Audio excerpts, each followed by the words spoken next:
Hi, everybody. David Nour. I want to welcome you back to another episode of Rev Up with my co-host Jenn Cordz. Hello, Jenn. Good morning, Nour. It is good to see you. And for our audience, if you haven't joined us in the past, we are focused on really accelerating your revenue growth with this brand new series. Obviously, focused on really the revenue engine. So think of processes, think of capabilities, think of tech stack, and much more importantly, the alignment between the way you sell and the way your buyers buy. So this episode is focused on marketing automation and really that intense, passionate, relentless focus and understanding those buyers and buyer behaviors. So, Jen, let's start with very quickly your background. For those that may not know you, your where you've been, what you've done, talk a little about your background, and then a couple minutes on the RevOps practice, please. Absolutely. So, my background, I've been doing digital marketing and operations for about 15 years, mainly focused in the high growth SaaS space for the last 7. I have done everything from website development, app development to hardware, software coding, and then the intermixing and the integrations between all the different technologies that companies need to run their businesses. And so what the revenue operations team does is help businesses accelerate, streamline, focus their technologies to help grow their business at an accelerated pace, as well as make sure they're not creating and or accumulating tech debt, and then ensuring the processes are documented. So as people are added to the team or as people go on vacation, they are able to continue operations seamlessly in a way that they won't drop any balls. Now, I love the term tech debt. Tell me a little more, tell our audience a little bit more about what that means. Sure. Tech debt is just the accumulation of technologies that may not be fully integrated into their processes, or it was brought in for a point solution, solving one problem, and then wasn't needed any longer, but they still have a contract that's still floating around in the system. And it houses data that is siloed. It could become a security problem for you if you're not maintaining the right permissions and administrative controls over it, because it's not a day-to-day technology that you're using. So it's just that accumulation. It's the you shove it in the closet and you don't think about it anymore type technology. And somebody good intentions brought it in, but either they changed jobs or they moved on. And as you and I see, regrettably, a lot of our clients use a fraction of what a lot of these technologies are capable of. So talking about technologies, kind of come up at the macro level, and let's talk about why is marketing automation kind of so important to world-class revenue engines and revenue organizations? That's a good question. Marketing automation at its core is to allow businesses to exponentially increase the output, as well as handle the large input of interest, people coming to their websites, and then turn that into actionable data. So you'd need a lot of people to monitor and manually do some of these processes. When somebody goes to the website, fills out a form, how do you get that to your salesperson? What is the salesperson supposed to do with it, et cetera? That would take a lot of human power to get that done, and a lot of time and effort that's not needed. Marketing automation allows you to do that more seamlessly, and it reduces the manpower, the physical manpower that you need, but then it allows you also to get some of those digital insights in a trackable format. So then you can have data to make decisions on. Is this resonating? Is this not resonating? Can we A/B test this? Things like that.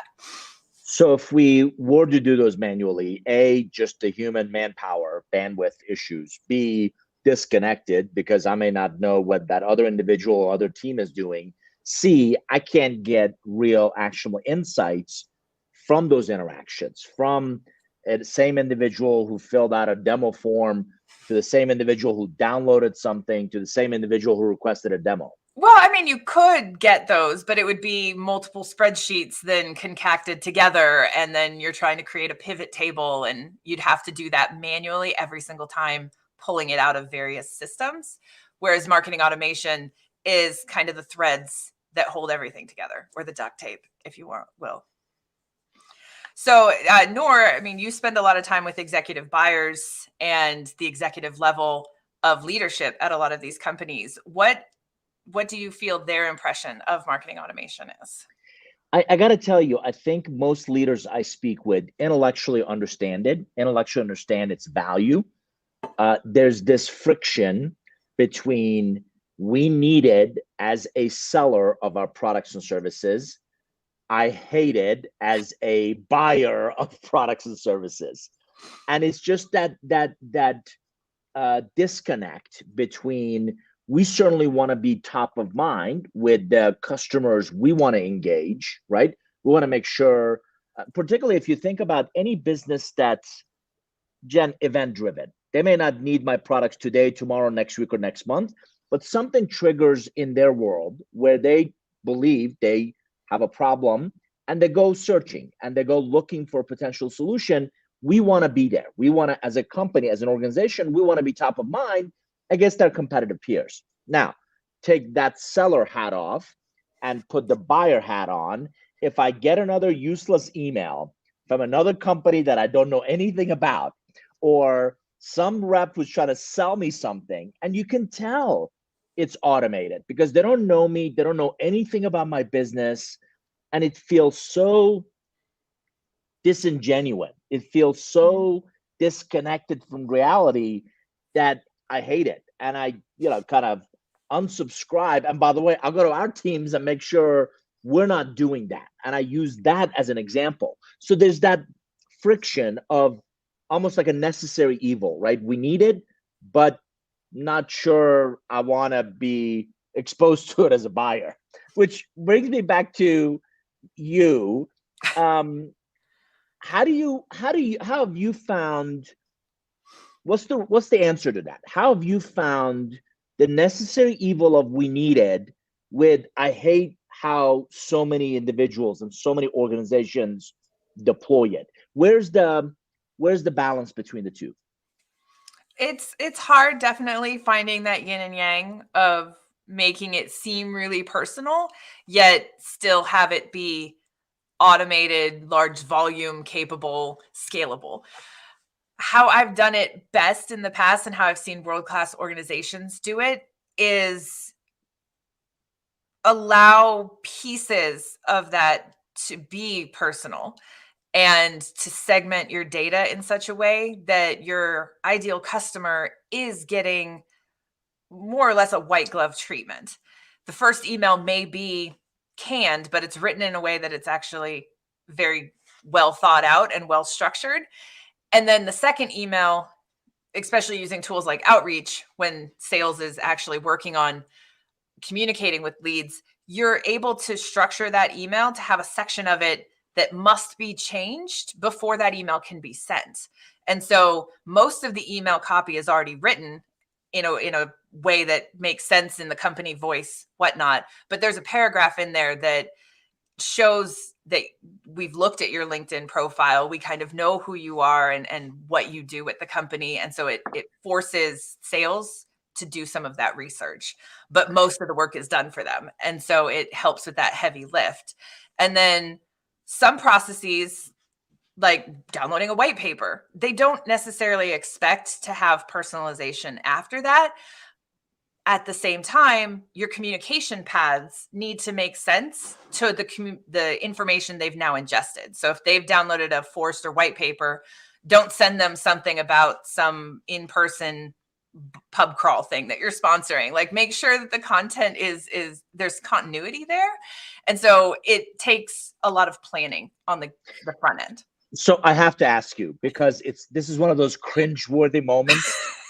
that email we all get, dear name. Yes. Like, is that just laziness? Is that lack of understanding of what these platforms are capable of? Where does dear name come from? Yes, all of those things. It also comes from a topic that I'm very passionate about is data cleanliness. If your database isn't clean and structured in a way where the automation and the variable tokens can work properly, then don't do it. Don't just assume that you can add a variable token, which is the name, dear name. Don't do those things if you don't have the confidence in your data set. And so that's where clean data is absolutely critical to making this a very seamless process and making it actually have the impact that you want it to have. For our audience, you're listening to Jenn Cordz. She's a partner with our firm and leads our RevOps practice. And this episode is really focused on marketing automation and really aligning that with that buyer's journey, which we deeply believe in, and to really align expected outcomes with the output from this execution. So Jenn, let's talk about the landscape. Can you talk about who some of the kind of the bigger marketing automation players are and what sets them apart? Sure. So the biggest one probably in the market today is Marketo, which is owned by Adobe now. One of the other ones is Pardot, which is part of Salesforce. And then the other big player would probably be HubSpot. There are much smaller ones that you can stand up for free, like Campaign Monitor, or even MailChimp has some marketing automation capabilities. But depending on the size of your company and the complexity of the tasks you are trying to achieve will determine mostly which automation system you go with. We have worked with several companies where we've migrated from one to another because they've outgrown some of the capabilities, let's say in HubSpot, and they now need something more robust, or they're maybe wanting to centralize all operations around the Salesforce ecosystem. So then at that point, it makes most sense to switch over to Pardot, or sometimes you hear it referred to as Marketing Cloud. Those three are probably the biggest ones. Things that set them apart is ease of use. A lot of times you'll hear operations people say, once you know one marketing automation system, you kind of know all of them, which in some sense is true. They just name things differently. But there are some idiosyncrasies in there, like HubSpot has a built-in scoring methodology that is somewhat inflexible if you're trying to do very complex tracking. But whereas Marketo, it's kind of a box of Legos and you can do whatever you want in it as long as you kind of think through the if-then statements. And so it depends on the people you have capable of running it, and then also the complex business challenges that you have. Is it difficult to stand any of these up, and how challenging is the migration from one to another? It's not exceedingly difficult to stand any of them up. It's relatively plug and play. There are foundational pieces that you need to put in place, like making sure that the communication limits are there, that you've validated your domain within the platform. So when you send email, it actually shows up as authenticated. But a migration, generally you need overlap between the two, because you can't stop using one and just expect another one to pick up. So there's generally like a 3 to 6 month overlap there. But related to that, I mean, you mentioned earlier, there's a love-hate relationship with marketing automation systems and CROs, CMOs. They know that they're a necessary evil, but where are you finding the conversation goes with them, and where does marketing automation fit kind of within that narrative? Yeah, so most of the conversation I'm having with CROs and CMOs, CROs and the sales organization, for lack of a better word, particularly in earlier stage companies, Jenn, you and I've seen them, tend to be, hopefully scrappy and creative, and in some ways missionaries, right? They're trying to create awareness and get mind share and wallet share from this target audience. And so they really need the marketing organizations to balance the performing with the learning. So if you learn what has made me successful as a sales organization, sales team, in identifying, prospecting, closing that business, and really hone in on what you and I talk about often, that ideal customer profile, right? Who's that buyer? What problems are they having? And this is the critical part, and hence the conversation here today. Their buying journey, how do they buy? What, what actions do they take? Where do they gain and believe in the credibility of potential solutions and options? And how do they discover what do they really need versus, what, these other things would be a nice to have? By the way, you can't have any of these conversations without having a security posture, conversation at some point. So the more effectively, impactfully, and via data driven, the marketing organization can really understand and internalize that ideal customer profile and the journey, the steps that buyer goes through in how they buy, and effectively align the way we sell, the way we market to the way they buy, you're going to really bring the sales and marketing organization closer. Because now we go from, and this is something very poignant that I often listen for, is sales and marketing us and them, us and those guys, us and those useless people that I don't know what it is they do all day, or is it a we? Because if it's us and them, we're not clicking on all cylinders. You still see each other as, not a cohesive team that should and could work well together to really help that buyer buy. And that's the difference you and I see in organizations. So on that note, talk about the 2-3 best practices in marketing automation systems, and kind of when people set these things up, what are 2-3 best practices you've seen them consistently kind of deliver or focus on? So within marketing automation systems, kind of similar to what I said earlier, many of them are like a box of Legos where you can do whatever you want within them. But some of the core best practices would be start simple. Don't try and overcomplicate things. I mean, 1 + 1 = 2. Start there. Make sure that that's working, and then get a little bit more complex. The next thing I would focus on is making sure that your data sources are clean. So making sure you have first name, last name, email address, company name, however you're wanting to personalize emails, make sure you have the data to support that. If you don't, find a way to supplement it. And then the third one would be knowing, how do I put this? Probably swim lanes. Who's talking to these people when? And you're not bombarding your end user with a bunch of emails, because to the end user, it doesn't matter if sales sent that email, marketing sent that email, support sent that email. It's an email from your company. And if they've gotten 3 of those in a day, they're going to unsubscribe from all of them. So yeah, make sure you know who's talking to who when. And then from that, also prioritize those communications. They raise their hand, they want a demo, that goes to sales. Maybe for the next 7 days, suppress all of the other marketing emails, or find a different way to do it. Just make sure your communication is not overwhelming the end user. And at every bonus, every interaction that you give them provides some level of value. You want to make sure that those touch points are giving them what they need. It needs to be more about them than the company. So can you give us an example of, I love that, start simple.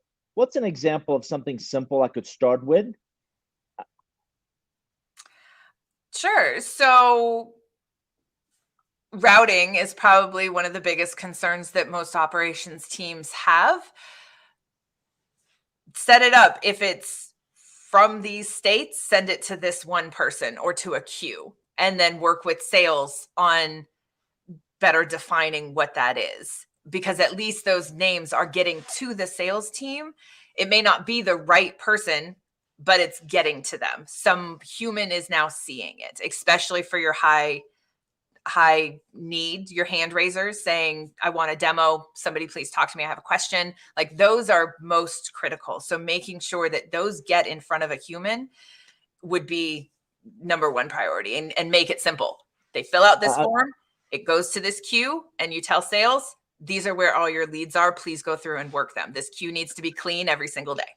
You and I recently looked at a client's database where I think some 600 leads had never been touched. I mean, Yes. these people came to the website or they downloaded something and no one had that makes me cringe and every CRO cringe You of and me both. these are people that are interested in our stuff and for whatever reason we're not following up with them. You mentioned supplementing the data. What's a source? I know we're going to do a whole session on data hygiene, but what's an example or source that could help you supplement your data? Absolutely. There's several in the market. Seamless AI is really good. Clearbit, Zoom Info, and some of those tools actually can just sit on your website. So as people fill out forms, it automatically tries to match them and then feeds into your marketing automation system. So you're not bombarding again your end user with a bunch of questions that you can find that data elsewhere. So yeah, there's several, but Zoom Info, Clearbit, Seamless AI are kind of the big ones right now. And then, I mean, so with marketing automation systems, necessary evil, CROs, CMOs, love, hate it. Sales teams also love, hate it. Where do you see marketing automation systems fall short and become less relevant to that executive level group? I've always believed, and I've coached leaders and teams I've worked with, every interaction is an opportunity for you to enhance your credibility, your repute, your impact, potential impact, or you're going to dilute it. So back to your comment about routing. If those leads don't get routed to the right person or right queue or never get routed, it's very easy for the sales organization to ask, I don't know what the hell the marketing people do all day, right? Or I'm not getting the air cover that I need while we're on the ground every day trying to talk to our prospective customers. So if you think about, and I've said this often, sales professionals are really easy to understand and really easy to work with if you understand these attributes. Number one, they sell that which they understand. So the product, the engineering, that stuff has got to work. I've got to know what fundamental problems we solve. They sell that which they can articulate, right? I don't want to look silly. So give me talking points. Give me digital assets. Give me things where it helps me. I'm pretty quick on my feet, but give me assets that I can use to engage that buyer at the time of their need. So the demo, the collateral, the talking points, the whole sales enablement world, if you will. And then last but not least, salespeople like to make money. They're in this business to make money. So I want to sell things where I can make money from. So anything marketing can do to remove friction, remove steps. You just said it. There are all kinds of technologies. And in full disclosure, Jenn, and I'm dating myself, a lot of this stuff wasn't around when I was selling. So we had to ask a bunch of questions. We had to go dig for information. Now it seems like a lot of it is readily available if the engine is intelligent enough to feed you that, right? Here's a person, here's where they're located, here's their role, here's kind of any and all of that that you can feed me with, makes me that much more competent, that much more capable when I do engage the prospect. So it's disheartening when it doesn't happen, or the information is wrong, or you call a prospect. I mean, they haven't been there in 6 months, right? They have not been with the company, or right. It's just like, what are we doing? And that's when sales and marketing was. Conversely, I think you've seen this, and I'd welcome your take on this. Marketing also loses faith in sales if there's not a feedback loop mechanism on, I called these prospects, here's 3 that went well, here's 5 that was okay, here's 4 or 5 that wasn't the right fit, and here's what we need to do better. Have you seen the benefits of that feedback loop mechanism? Yes, the feedback loop is absolutely critical between those teams because it helps keep them aligned and understanding each other's worlds a little bit better. Because just saying, well, these are crap doesn't really work. And sales or marketing saying, well, here's some really hot leads when they're really not, or not telling them what it is they engaged with. Like if I just sent you 100 names, You don't know, did they want a demo? Did they download a white paper? Like, what am I supposed to talk to these people about? So having that information going back and forth, two-way, consistently, is critical to making sure the success of both teams is there. So earlier you talked about 3 best practices in setting up a marketing automation system. Flip the coin. Where do you see the shortcomings? Where do you see pitfalls in that configuration early on, but also maybe the ongoing maintenance of it? Because it's not a George Foreman grill, right? It's not set it and forget it. Somebody's got to maintain it. Somebody's got to nurture it. Somebody's got to continue to evolve it. Are you asking about the skeletons in the closets? I am indeed. Let's talk about the dirty secrets nobody wants to talk about. Nour, going there. All right. So 3 big pitfalls. I would say one of the biggest ones would be lack of documentation. I know that's super unsexy, but technologies change, processes change. And if you don't have an up-to-date way of knowing how it should work and the outcome that you're after, you'll find more problems than benefit. So lack of documentation is one. Nesting processes would be a second one. In most marketing automation systems, or even file systems, you can create files within files within files.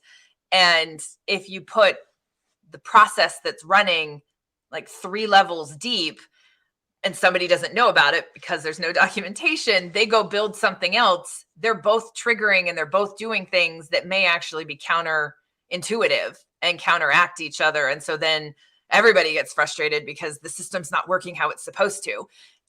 And so that's another big one. And then also just trying to automate everything. You can't remove the human in a sales process. You can minimize the need for human engagement. You can minimize the need of a person touching it at every step along its journey, but you can't automate the human out of it. There has to be some manual intervention for the personalization, for selling somebody a very large contract or getting support. Those things can't be automated out. And so that creates, if you try and automate everything, you create unnecessary friction. And I feel that that's one of the bigger pitfalls, because everybody's trying to do more with less. But when you do that, you can also overcomplicate things, which then makes it more work. Every professional sales rep is breathing a sigh of relief that you cannot automate me out of the sales process. So thank you for that. But I agree with you. I think that the technology, and I'd be curious to your perspective on this. I think the technologies continue to get more sophisticated in really understanding. And what I'm really fascinated by, and we'll probably do a future episode on this, of predictive, right? Predictive analytics, predictive behaviors based on kind of the behaviors I'm demonstrating. Can you anticipate kind of my next several moves? I think the technology is going to continue to evolve. You still want to make sure the human element, the personalization element, as you mentioned, is standing by and it's available when and if. And that's my real big point. You've got to engage buyers at the time of their choosing and in the channel or medium of their choice. So fewer executives are calling companies and saying, have a sales rep come see me. You know what? I can go get a lot of, and my team can go get a lot of that background information to do our own due diligence, almost like independently of you. I'm going to go find out a lot more about you, about, are you viable? Are you, your engineering depth. There's so much information available to me now as a buyer, but at some point, I'm going to want to talk to a person and intelligently understand either my pricing options or my service options, or increasingly the SaaS model, the renewal, and a lot of the details in the deployment. And it's not the initial purchase. Increasingly, people are thinking about the total cost of that ownership. So I want to know what the customer success looks like early in the process. And a human being is probably the best path for me to understand that. So yeah, automate that which is really relevant, but allow the human to really personalize and optimize that experience. Well, and on that, like you said, like customer success and things, like there needs to be humans involved with that. But also when you reach out to support, it's so frustrating when you hit level 1 support and you have to repeat yourself multiple times. And instead of maybe having a digital record of the support articles that I've already gone through and the support person understanding what I've already done to like solve my own problem, so maybe they can actually jump in and provide value versus creating a wall of friction for me to have to repeat myself. So with customer success and even sales, giving them that data that will actually help them have an intelligent conversation. And to that predictive side, it makes it seem like, oh my gosh, they already know who I am and what I've done on their website. And it allows you to get to the meat of the conversation a lot faster, because you're not having to do the background, because you already know this person's downloaded 5 white papers with us. This is the problem that they're focused on. Let me validate that and go from there versus starting at square one. So that predictive side is definitely going to get more important as we move forward. For our audience, if you just joined us, you're listening. I'm David Nour. You're listening to Jenn Cordz, who's our partner leading the RevOps practice. We're live on Facebook and LinkedIn and YouTube. Encourage you to jump in with your questions or comments. Love this. We got a question from Elizabeth. Jenn, we've seen the marketing operations world explode in the last 12 months. Can you take us through how RevOps and marketing ops work together and how their roles overlap? That's a really good question. And I think in the industry, we're still trying to figure out some of those pieces. How I view it is revenue operations is the umbrella that's over all of it. And it's that connective tissue between all your different ops teams that are revenue generating. Marketing obviously is seen most of the time as a cost center, but really they do generate revenue. Without marketing, you wouldn't have sales. And so sales ops, marketing ops, customer success ops, even finance, all kind of roll up to this RevOps umbrella. So the operations teams need to be aligned so they're all working in the same direction. And marketing, sales, customer success, they're going to own pieces of that journey, and they need to understand what each are doing so they're not working in silos, because they also are all playing with the same technologies. So marketing is going to go into Salesforce and change something.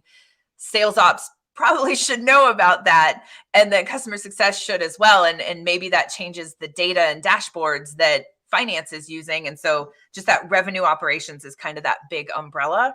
And I feel that it's intended to break the silos between all those disparate ops teams. And so in the long run, I think it may become one team. It'll stay alone outside of all the others. There'll be a counterpart between marketing and ops, but I think it'll eventually become its own discipline, own department. Yeah. And Elizabeth, just to build on Jen's comments, we've been working diligently on think of it as a customer lifecycle maturity model. So, think of marketing and marketing ops creating awareness and creating engagement and really leading that, and like a relay and passing of the baton. They pass the baton to sales, who is really solidifying alignment between kind of their needs and what the solution provides up until the sale. Then sales passes that baton to customer success, and the whole customer success ops teams take over to really embrace adoption. We've seen a direct correlation between usage, particularly in SaaS type environments, and that adoption, that advocacy and impact. So they come back around. And by the way, marketing is now involved on that front for upsell, cross-sell opportunities. So when reevaluation comes around and they renew, they're not just renewing for another year, they're renewing for 3 to 5 years. And they're deepening the relationship around this journey. So as Jenn mentioned, we're seeing marketing ops, sales ops, customer success ops, finance, even in some ways, product and engineering ops in some ways, kind of really roll up to RevOps to really focus on how do we work as a team? How do we really win in that relay with an effective, efficient passing of the baton? So she says 100%. I love it. Well, and last thought kind of on the RevOps stuff, I would also say that operations as a whole, marketing, sales, RevOps, finance ops, whatever ops team it is, really should be looked at as a third party. They do have skin in the game and they do care about whatever department they're supporting, but also they need to be able to give a analytical, agnostic view on that data. This is working, this is not working, and critically have a critical eye to it and provide suggestions on, this is where people are falling out. Can we maybe try something else? And they give you the engine to do the A/B testing and to exponentially find the right answer and find the right mix of content, better than if everybody's solving their own problems. So one of the best things that I've seen ops teams do, any ops team, is partner with the department they support and solution things together. Understand the end goal that everybody's trying to get after, the outcome, and then find the best way to get there, because there's no one way to get anywhere. But if you work together, all going towards the same outcome, it actually works better than like a field marketing person saying, I'm trying to market this one thing, and then coming to ops saying, please implement this. Then you get point solutions, fragmented solutions. It doesn't all kind of go together. So that would be another piece of advice. Like, everybody should be critical lens on those things. So on that point, Nour, what would you say would be your best advice to your executive coaching clients, to the C-suite that is in charge of explaining what marketing automation systems do to the rest of the organization? Yeah, I think of three things. Number one, you said it, there's got to be a common mission, common vision, or a common enemy. Think of a competitor, or think of overregulation, or at the moment, all the bad actors that are threatening in the cybersecurity space, for example. So if we have a common mission, and there's got to be that lighthouse, and everybody understands it's less about output, it's less about what I do as a functional individual or team, and much more so about outcome. You and I, again, recently had a conversation with a prospective client where attribution seems to be a big stickler, and everybody wants to know who touched it, because that's how they're measured. And in some ways, that's how they're compensated. It couldn't be more short-sighted in that lens, because you're only thinking about one sliver of that journey and not the entire journey and the outcome, which is we're either going to win that client and win that business together, or we're going to lose them together. So number one is that lighthouse, common mission, common vision, common enemy. Number two, transparency. As you said it, when there's lack of communication, you've seen it, I've seen it, people make things up, right?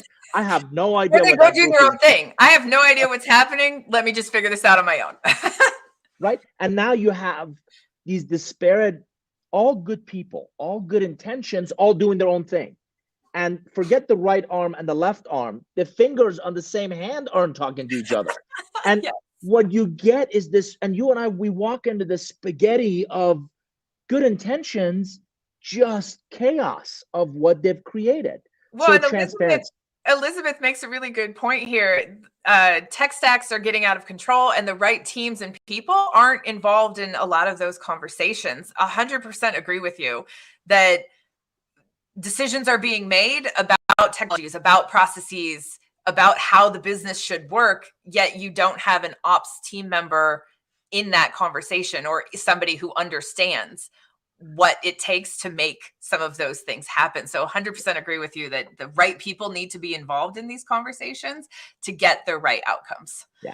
So lighthouse, transparency, and then really embracing, and you've seen me do this with leaders, embracing the need to understand what RevOps really is, understanding what marketing ops does, understanding what sales ops and customer success and finance operations are really about when it comes to this revenue engine, because it is evolving. It is, we've researched over, I think, 8,000 marketing technology tools. We've researched over 250 sales tech tools. So the landscape is constantly evolving.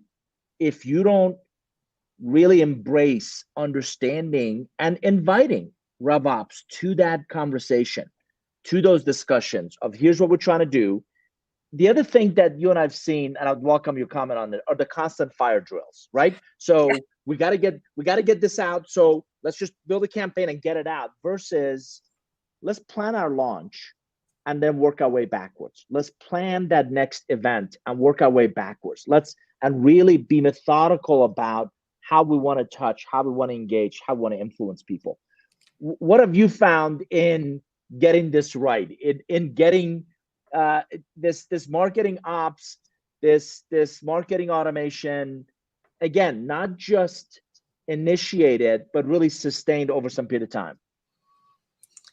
That's a good question, and something that is also evolving a lot is how to make it work best. Sometimes you can't always plan. And so ops, marketing, sales, everybody needs to be really agile in getting things done, but you can't ever just set it and forget it, or we did it this way last time, we're just going to keep doing it this way, because if you set it up in a really hinky way, then you're going to continue to have weird problems, and I call them kind of ghosts in the systems. And you'll have weird data pop up, and you'll go digging and try and find where this came from. And so if you need to get something out fast, again, simplify it as simple as you can get. Don't try and make it complex, and then have a plan of how to do this better, how to like make sort of a framework of, we're doing an integrated campaign. This is how we're going to launch it this next time. We'd like to add these additional elements. And then before you need to do the next one, figure out how to incorporate some of those elements. So it's a constant evolution of process, and designating a person in charge of it. So some ops teams, I shouldn't say most ops teams have more than one person on them. Rotate through who's in charge of certain projects. So one integrated campaign maybe is run by me this time. Next time it's the next person in charge. And so then I can be planning the third one. And so if you're trying to get to a place where you can plan future, you need designated people. So I can be focused on the tactical doing today, but somebody else is thinking about the tactical doing tomorrow. And so having that balance, but still have the transparency across the whole team of who's doing what when. And then to your point with the fire drills, try and minimize them. I feel one of the biggest things ops teams struggle with is saying no, or knowing what their priorities are as a team. They're running around trying to support everyone, yet they don't have strategic goals of their own to focus on. And so if the ops team can figure out, these are the 3 things we're going to do, and that this is our main focus, then they can see where other people's priorities fit into those. But that's their North Star. They can communicate that to people of, this is what we're focused on and why. And then the fire drills lessen. I will never say ops can't have fire drills, because we will always have fire drills, but I think they'll lessen if you can communicate the focus and the why you're doing that better, and actually say no, or no, not now. But then tell them when. Have a roadmap, a strategic roadmap. You and your team go in and do a RevOps baseline assessment. Mm-hmm. What are some of the culprits you find when you look at marketing automation? There are lots. We go digging in your closet. we find all the skeletons for sure. Some of the baseline things that we're looking for are configurations, making sure that the authentication is there. And we look at spam and bounce rates to make sure your emails are actually being delivered, because it would really suck if you sent 100 emails and like 2 people got it, but it was a really big announcement, or it could really help a lot of people. You want to make sure your message is getting through. So understanding your communication deliverability rates is key. We also look at the processes. How many do you have? Are there contradictory ones? In what systems are running what processes? Where's the handoff between those things? Because marketing automation systems connect to your CRM, which we talked about last week. And both systems can run workflows and change ownership of leads, add data, et cetera. Again, you don't want it happening twice, but you also don't want it to counteract each other. So just understanding where those processes are and when they're running. Because the last piece that we look for is, where are the friction points? Where in the process is it overcomplicated or too much manual, or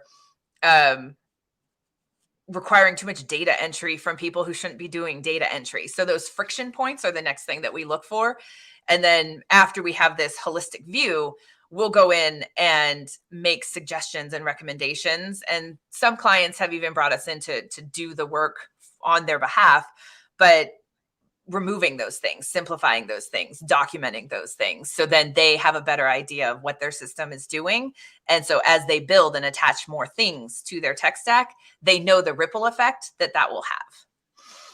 For our audience, if you joined us late, we've been talking about, in this episode of RevOps, marketing automation and how to really effectively and impactfully align all the tasks, all the touches, all the interactions, the digital relationship nurturing, as I often refer to it, with your buyer's journey, with really understanding who those buyers are, with understanding that which they need, when they need it, and the medium or the channel. Sometimes all I want to do is just download a paper or read a blog post, and I don't need you to intrude on that kind of evaluation process.